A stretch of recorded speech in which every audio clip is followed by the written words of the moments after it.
Halo, Assalamualaikum warahmatullahi wabarakatuh. Perkenalkan kami dari kelompok 2 mata kuliah Sistem Pengendalian Manajemen, jurusan Akuntansi Fakultas Ekonomi Universitas Andalas, yang diampu oleh Ibu Sri Dewi Edmawati SE MSI AKCE. Kami beranggotakan saya sendiri Ahmad Rifai dengan nomor BP 1810531060 dan juga ada Fatan Oktavian dengan nomor BP 1810531022. Ada juga Muhammad Ramadan dengan nomor BP 1810531046 dan yang terakhir ada Arif Gunawan dengan nomor BP 1810532040. Kami akan membahas mengenai sistem ukuran kinerja. Selanjutnya kita masuk ke bagian pertama, yaitu sistem ukuran kinerja. Apa sih tujuan dari sistem ukuran kinerja ini? Sistem ukuran kinerja ini adalah untuk membantu menerapkan strategi, untuk mengimplementasikan atau menerapkan sistem semacam itu. Manajemen senior memilih ukuran-ukuran yang paling mewakili strategi perusahaan. Ukuran-ukuran ini dapat dilihat sebagai faktor keberhasilan penting di masa kini dan di masa akan datang. Jika ukuran-ukuran ini membaik, berarti perusahaan telah mengimplementasikan strategi. Keberhasilan tergantung kepada kekuatan dari setiap perusahaan. Selanjutnya kita masuk ke dalam keterbatasan sistem pengendalian keuangan. Cita-cita penting dari suatu perusahaan bisnis adalah untuk mengoptimalkan tingkat pengembalian pemegang saham. Tetapi dalam mengoptimalkan probabilitas jangka pendek tidak selalu menjamin tingkat pengembalian yang optimum bagi pemegang saham. Karena nilai pemegang saham mencerminkan nilai sekarang bersih dari perkiraan laba di masa akan datang. Hanya mengandalkan pada ukuran-ukuran keuangan saja tidaklah cukup dan faktanya dapat menjadi disfungsional karena beberapa alasan. Yang pertama, ini dapat mendorong tindakan jangka pendek yang tidak sesuai dengan kepentingan jangka panjang perusahaan. Selanjutnya yang kedua, manajer unit bisnis mungkin tidak mengambil tindakan yang berguna untuk jangka panjang, gunanya untuk memperoleh laba di jangka pendek. Yang ketiga, dalam menggunakan laba jangka pendek sebagai satu-satunya tujuan dapat mendistori komunikasi antara manajer unit bisnis dengan manajer senior. Yang keempat, pengendalian keuangan yang ketat dapat memotivasi manajer untuk memanipulasi data. Selanjutnya, pertimbangan umum dalam pengukuran kinerja.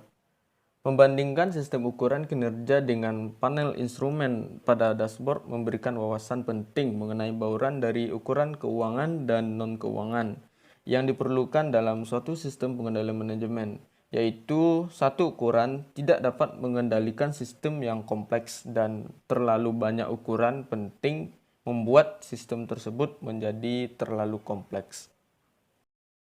Baiklah, selanjutnya itu ada balance scoreboard. Balance scoreboard adalah suatu contoh dari sistem ukuran kinerja. Menurut pada pendukung pendekatan ini, unit bisnis harus diberikan cita-cita dan diukur dari 4 perspektif berikut ini. Yang pertama itu keuangan, contohnya margin laba, peningkatan pengembalian atas aktiva dan juga arus kas. Yang kedua itu pelanggan, contohnya pangsa pasar, indeks kepuasan pelanggan. Yang ketiga itu bisnis internal, contohnya retensi karyawan, pengurangan waktu siklus, dan yang terakhir itu inovasi dan pembelajaran, contohnya presentasi penjualan dari produk. Balance scoreboard ini memelihara keseimbangan ukuran-ukuran strategis yang berbeda dalam suatu usaha, mencapai keselarasan cita-cita, sehingga dengan demikian mendorong karyawan untuk bertindak sesuai dengan kepentingan terbaik organisasi. Ini merupakan alat yang membantu fokus perusahaan, memperbaiki komunikasi, menetapkan tujuan organisasi, dan menyediakan umpan balik atas strategi. Tiap ukuran pada balance scoreboard membahas suatu aspek strategi dari strategi perusahaan. Dalam menetapkan scoreboard, eksekutif harus memilih bauran dari ukuran. Yang pertama, secara akurat mencerminkan faktor kunci yang akan menentukan keberhasilan suatu strategi perusahaan. Kedua, menunjukkan hubungan antara ukuran-ukuran individual dan hubungan sebab akibat. Yang selanjutnya itu mengindikasikan bagaimana ukuran-ukuran non-keuangan mempengaruhi hasil keuangan jangka panjang. Dan ketiga, memberikan pandangan luas mengenai kondisi perusahaan saat ini. Yang selanjutnya itu sistem penilaian kinerja itu pertimbangan tambahan. Suatu penilaian sistem kinerja berusaha untuk memenuhi kebutuhan dari pihak-pihak pemangku kepentingan atau stakeholders yang berbeda dari organisasi perusahaan dengan menciptakan campur-campuran dari ukuran strategis, serta ukuran internal dan eksternal. Ada 4. Yang pertama itu ukuran hasil dan pemicu. Ukuran hasil mengindikasikan dari suatu strategi, misalnya meningkatkan pendapatan.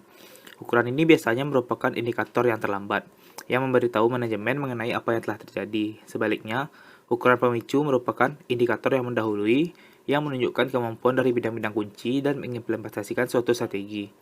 Waktu siklus merupakan contoh dari ukuran pemicu, sementara ukuran hasil hanya menunjukkan hasil akhir. Ukuran pemicu dapat digunakan di tingkat yang lebih rendah dan mengindikasikan perubahan-perubahan internal yang terjadi dan akhirnya sangat mempengaruhi hasil. Selanjutnya itu ukuran keuangan dan non-keuangan. Organisasi telah mengembangkan sistem sangat canggih untuk mengukur kinerja keuangan. Sayangnya, seperti yang banyak ditemukan oleh perusahaan di Amerika, selama tahun 1980-an, banyak industri yang dipicu perubahan di dalam bidang non-keuangan, seperti kualitas dan kepuasan pelanggan, yang akhirnya mempengaruhi kinerja perusahaan keuangan. Meskipun mereka mengetahui pentingnya ukuran keuangan, banyak organisasi yang gagal untuk memasukkan dalam tinjauan kinerja tingkat eksekutif, karena ukuran-ukuran ini cenderung kurang canggih dibandingkan ukuran keuangan dan manajer senior kurang tampil dalam menggunakannya. Selanjutnya itu ukuran internal dan eksternal. Perusahaan harus mencapai keseimbangan antara ukuran-ukuran eksternal, seperti kepuasan pelanggan, dan dengan ukuran-ukuran dan proses bisnis internal, seperti hasil produksi. Terlalu sering perusahaan mengorbankan pengembangan internal untuk memperoleh hasil eksternal atau mengabaikan seluruh hasil eksternal karena secara salah meyakini bahwa ukuran internal yang bagus sudah mencukupi. Selanjutnya itu pengukuran memicu perubahan. Aspek yang paling penting dari sistem pengukuran kinerja adalah kemampuannya untuk mengukur hasil dan pemicu sedemikian rupa, sehingga menyebabkan organisasi bertindak sesuai dengan strateginya. Organisasi tersebut mencapai keselarasan dengan cita-cita dengan cara mengaitkan tujuan keuangan dan sistem strategis keseluruhan dengan tujuan yang tingkat lebih rendah dapat dipantau dan dipengaruhi di tingkat organisasi berbeda. Dengan ukuran ini, semua karyawan dapat memahami bagaimana tindakan mereka dapat mempengaruhi strategi perusahaan. Karena ukuran ini secara eksplisit terkait dengan suatu organisasi, maka ukuran-ukuran dalam scoreboard harus spesifik untuk membantu strategi tertentu dan oleh karena itu spesifik organisasi tertentu. Baiklah, selanjutnya itu faktor kunci keberhasilan. Ada 2 variabel yang mempengaruhi keberhasilan. Yang pertama itu variabel kunci yang berfokus pada pelanggan dan variabel kunci yang berkaitan dengan proses bisnis internal. Yang pertama itu variabel kunci yang berfokus pada pelanggan. Yang pertama itu pemesanan. Karena pemesanan mendahului pendapatan penjualan, maka pemesanan merupakan indikator yang lebih baik dibandingkan dengan pendapatan penjualan itu sendiri. Yang kedua itu pesanan tertunda. Sebagai suatu indikasi mengenai ketidakseimbangan antara penjualan dan produksi, pesanan tertunda dapat menandakan ketidakpuasan pelanggan. Ketiga itu pangsa pasar. Kecuali jika pangsa pasar diamati secara ketat, penurunan pada posisi kompetitif suatu bisnis dapat dikaburkan oleh peningkatan yang dilaporkan dalam volume penjualan yang disebabkan oleh pertumbuhan industri secara keseluruhan. Selanjutnya itu kepuasan dari pelanggan kunci. Selanjutnya kepuasan pelanggan, retensi pelanggan, dan loyalitas pelanggan. Selanjutnya itu variabel kunci yang berkaitan dengan proses bisnis internal. Pertama itu adalah utilitas kapasitas. Tingkat utilitas kapasitas adalah sangat penting dalam bisnis, di mana biaya tetap adalah tinggi, misalnya perusahaan kertas, baja, dan aluminium. Yang kedua itu pengiriman tepat waktu. Selanjutnya perputaran persediaan, kualitas, dan yang terakhir itu waktu siklus. Persamaan ini untuk waktu siklus adalah alat digunakan untuk menganalisis kebutuhan persediaan. Perhitungannya itu waktu siklus sama dengan waktu pemrosesan, ditambah waktu penyimpanan, ditambah waktu pemindahan, ditambah waktu inspeksi. Suatu sistem just-in-time memusatkan perhatian manajemen pada satu selain fokus tradisional pada biaya. Mengurangi waktu siklus dapat mengarahkan pada pengurangan biaya. Salah satu cara yang efektif untuk memantau kemajuan atas just-in-time adalah dengan menghitung rasio berikut. Sistem just-in-time bukanlah instalasi yang siap jadi, namun merupakan sistem evolusioner yang berusaha untuk secara kontinu memperbaiki proses produksi. Hasil terbaik dapat dicapai dengan menekan pada perbaikan secara kontinu. Dalam rasio ini, ke arah yang angka ideal sebesar Baiklah, terima kasih kepada rekan saya Arif. Selanjutnya, saya Fatan Octavian Sosil akan membahas tentang implementasi sistem pengukuran kinerja. Implementasi dari suatu sistem pengukuran kinerja melibatkan 4 langkah umum. Yang pertama yaitu mendefinisikan strategi. Yang kedua, mendefinisikan ukuran-ukuran dan strategi. Yang ketiga yaitu mengintegrasikan ukuran-ukuran ke dalam sistem manajemen. Yang keempat yaitu meninjau ukuran dan hasil secara berkala. Masing-masing langkah ini bersifat iteratif, memerlukan partisipasi dari manajemen senior dan para karyawan di seluruh organisasi.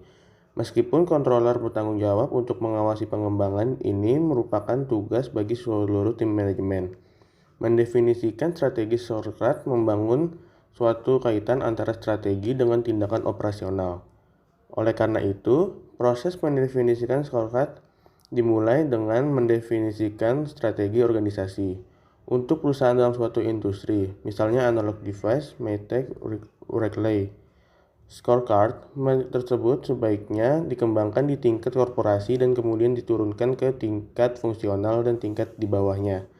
Tetapi, untuk perusahaan multibisnis, misalnya General Electric, DuPont, Corning, Glassworks, scorecard sebaiknya dikembangkan di tingkat unit bisnis. Adalah penting bahwa departemen fungsional dalam suatu bisnis memiliki scorecard sendiri, dan bahwa scorecard unit bisnis dan scorecard di bawah tingkat itu diselarasakan. Sebagai langkah akhir untuk organisasi multibisnis, scorecard tingkat korporat sebaiknya dikembangkan untuk membahas di samping hal-hal lain, sinergi antara unit bisnis. Selanjutnya itu mendefinisikan ukuran dari strategi. Langkah berikutnya adalah mengembangkan ukuran-ukuran guna mendukung strategi yang telah dinyatakan. Organisasi tersebut harus fokus pada sedikit ukuran-ukuran penting pada titik ini atau manajemen akan dibanjiri dengan ukuran. Demikian pula adalah penting bahwa masing-masing ukuran individual dapat dikaitkan satu sama lain dalam hubungan sebab akibat. Selanjutnya itu yang ketiga mengintegrasikan ukuran-ukuran ke dalam sistem manajemen. Scorecard haruslah diintegrasikan baik dengan struktur formal maupun informal dari organisasi, budaya, serta praktik sumber daya manusia. Misalnya saja, efektivitas scorecard akan dikompromikan jika kompensasi manajemen didasarkan hanya pada kinerja keuangan. Yang keempat yaitu meninjau ukuran dan hasilnya secara berkala. Ketika scorecard dijalankan, scorecard tersebut harus ditinjau secara konsisten dan terus-menerus oleh manajemen senior. Organisasi tersebut sebaiknya memerhatikan hal-hal berikut. Bagaimana kondisi organisasi menurut ukuran hasil? Bagaimana kondisi organisasi menurut ukuran pemicu? Bagaimana strategi organisasi berubah sejak tinjauan terakhir? Bagaimana ukuran scorecard berubah? Aspek yang paling penting dari tinjauan ini adalah sebagai berikut.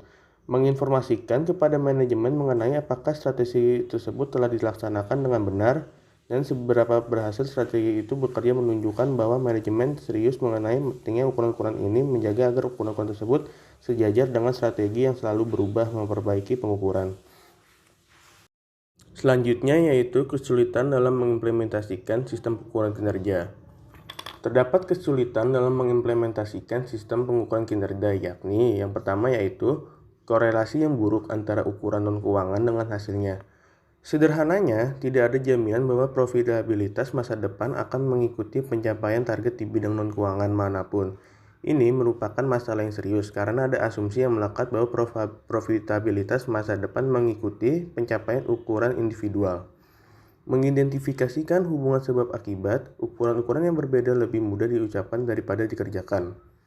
Terdapat contohnya yaitu, pada laporan tahun 1991, Whirlpool mengumumkan bahwa perusahaan telah menetapkan tujuan dan ukuran untuk melihat kemajuan ke arah cita-cita kinerja pada 4 bidang yang dirasakan harus dilakukan dengan baik, agar menciptakan tingkat pengembalian atas modal sebesar 18% setahun. Antara tahun 1991 dan 1995, Whirlpool tidak mencapai tingkat pengembalian atas modal dari 13,9%, dengan rata-rata hanya 11,9%. Ini adalah lebih rendah dari rata-rata tingkat pengembalian atas modal 5 tahun sebelumnya, sebesar 12,1% dari tahun 1986 sampai tahun 1990. Yang kedua yaitu terpaku pada hasil keuangan. Seperti yang telah dibahas sebelumnya, tidak hanya bahwa para manajemen paling senior terlatih dan terbiasa dengan ukuran keuangan, tetapi mereka juga sering merasakan tekanan berkaitan dengan kinerja keuangan dari perusahaan mereka. Pemegang saham adalah orang-orang yang vokal, dan Dewan Direksi seringkali memberikan tekanan atas nama mereka. Tekanan ini dapat membebani pengembalian jangka panjang yang tidak pasti dari ukuran tahun keuangan. Program intensif yang dirancang untuk menciptakan tekanan tambahan, manajer senior seringkali diberikan kompensasi berdasarkan kinerja keuangan. Yang ketiga yaitu ukuran-ukuran tidak dipengaruhi. Banyak perusahaan tidak memiliki mekanisme formal untuk memperbarui ukuran-ukuran tersebut agar selaras dengan perubahan dalam strategis. Akibatnya, perusahaan terus menggunakan ukuran-ukuran yang didasarkan pada strategi yang lalu. Selain itu, ukuran-ukuran tersebut menimbulkan kemalasan terutama ketika orang merasa nyaman menggunakannya. Selanjutnya yaitu terlalu banyak pengukuran. Berapa banyak ukuran penting yang dapat diikuti oleh seorang manajer pada waktu yang sama tanpa kehilangan fokus? Tak ada jawaban yang benar untuk pertanyaan ini kecuali lebih dari 1 dan kurang 50. Jika jumlahnya terlalu sedikit, manajemen tersebut mengabaikan ukuran-ukuran yang penting untuk memantau pelaksanaan strategi. Jika ada terlalu banyak, maka manajemen berisiko kehilangan fokus karena mencoba untuk melakukan banyak hal pada waktu yang sama. Dan yang terakhir yaitu kesulitan dalam menetapkan trade-off. Beberapa perusahaan menggabungkan ukuran keuangan dan non-keuangan dalam suatu laporan dan memberikan bobot pada masing-masing ukuran tersebut. Tetapi kebanyakan scorecard tidak memberikan bobot yang eksplisit kepada masing-masing ukuran ini. Tanpa pengumpulan macam itu adalah sulit untuk menentukan pertukaran antara ukuran keuangan dan non-keuangan. Baiklah, selanjutnya yaitu praktik-praktik pengukuran. Di dalam praktik-praktik pengukuran terdapat yang pertama jenis ukuran. Studi Linggel dan Skipman menemukan bahwa 76% dari perusahaan responden memasukkan ukuran-ukuran keuangan, operasi, serta kepuasan pelanggan dalam tinjauan manajemen reguler. Tetapi hanya 33% yang memasuki ukuran-ukuran inovasi serta perubahan ukuran dalam tinjauan manajemen reguler. Yang kedua yaitu kualitas dari ukuran. Ukuran-ukuran kinerja keuangan merupakan satu-satunya ukuran yang dianggap berkualitas tinggi, terkini dan dikaitkan dengan kompensasi. Kebanyakan perusahaan responden memiliki ukuran-ukuran operasi dan kepuasan pelanggan. Sayangnya, seringkali terdapat perbedaan besar antara nilai yang dilihat dari ukuran-ukuran ini dengan kualitas informasi dan dari informasi yang dihasilkan. Yang terakhir yaitu hubungan ukuran dengan kompensasi. Kebanyakan sistem manajemen mengaitkan ukuran keuangan dengan kompensasi. Perusahaan kebanyakan menggunakan kepuasan pelanggan dan selebihnya menggunakan ukuran-ukuran inovasi dan perubahan untuk memicu keputusan kompensasi. Baiklah, selanjutnya saya akan menjelaskan tentang pengendalian interaktif. Peran utama dari pengendalian manajemen adalah untuk membantu pelaksanaan strategi. Strategi yang terpilih mendefinisikan faktor kunci keberhasilan yang menjadi titik pusat dari desain dan operasi sistem pengendalian. Hasil akhirnya adalah implementasi strategi yang berhasil. Dalam lingkungan yang cepat berubah dan dinamis, menciptakan suatu organisasi pembelajaran adalah penting bagi kelangsungan hidup perusahaan. Organisasi pembelajaran mengacu kepada kemampuan dari karyawan suatu organisasi untuk belajar menyesuaikan diri terhadap perubahan lingkungan secara berkelanjutan. Tujuan utama dari pengendalian interaktif adalah untuk memfasilitasi terciptanya organisasi pembelajaran. Sementara, faktor kunci keberhasilan adalah penting dalam desain sistem pengendalian untuk mengimplementasikan strategi yang dipilih. Ketidakpastian strategi memandu pengguna sekelompok informasi pengendalian manajemen secara interaktif dalam mengembangkan strategi baru. Ketidakpastian strategi adalah pergeseran lingkungan secara mendasar yang mungkin mengganggu aturan-aturan yang dijalankan oleh suatu organisasi hari ini. Pengendalian interaktif memiliki karakteristik berikut ini. Yang pertama, sekelompok informasi pengendalian manajemen mengenai ketidakpastian strategi yang dihadapi oleh bisnis tersebut menjadi titik pusat. Yang kedua, eksekutif senior menerima informasi semacam itu dengan serius. Yang ketiga, manajer pada semua tingkatan organisasi tersebut memfokuskan perhatiannya pada informasi yang dihasilkan oleh sistem itu. Yang keempat, atasan, bawahan, dan rekan sekerja bertemu untuk menginterpretasikan dan membahas implikasi dan informasi untuk inisiatif strategi masa depan. Dan yang kelima, rapat dilaksanakan dalam bentuk debat serta tantangan terhadap data dan asumsi yang mendasari serta tindakan yang sesuai.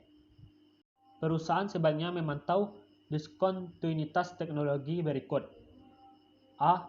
Pertumbuhan internet dan e-commerce memiliki implikasi potensial bagi banyak perusahaan. Beberapa hal tertentu yang perlu dipantau meliputi pertumbuhan dalam jumlah penggunaan internet, perluasan komunikasi broadband, munculnya interface tunjuk dan titik, meningkatnya kekuatan teknologi komputer dan komunikasi, pertumbuhan dan komunikasi seluler baik untuk telepon maupun akses internet, pengembangan dan penggunaan teknologi pengenalan ucapan, dan teknologi penerjemah bahasa berbasis mesin yang memungkinkan orang untuk berbicara atau menulis dalam bahasa yang berbeda guna berkomunikasi satu sama lain pada waktu yang sama. Yang B. Teknologi pemusatan. Teknologi pemusatan akan memiliki dampak-dampak sebagai berikut ini.